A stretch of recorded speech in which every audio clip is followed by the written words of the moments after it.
पंजाब में होने वाली इंतजामी तब्दीलियों की अंदरूनी कहानी सामने आने लगी। डीसी लाहौर और रावलपिंडी की तब्दीली में वजीर आला बेबस नजर आए।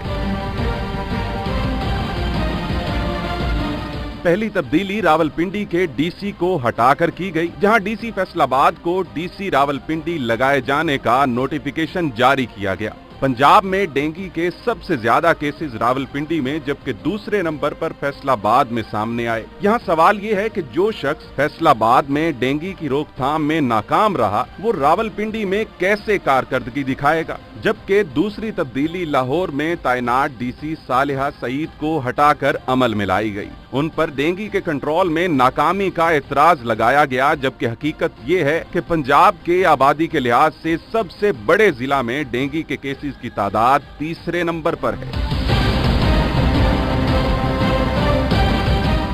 ज़राए के मुताबिक डीसी लाहौर को वजीर सेहत पंजाब डॉक्टर यास्मीन राशिद के कहने पर हटाया गया है। जब मुल्क के सबसे बड़े सूबे में तकरीरियां पसंद नापसंद की बुनियाद पर होंगी तो इतराजात तो उठेंगे और हुकूमत को जवाब भी देना होगा कि सुबह पंजाब को हकीकत में चला कौन रहा है। यहाँ सवाल ये भी उठता है कि वजीर आजम को उस्मान बुज़दार पर एक साल में मायूस कुन कारकर्दगी दिखाने के बावजूद इतना एतमाद क्यों है? सवाल होंगे, जवाब देना पड़ेगा।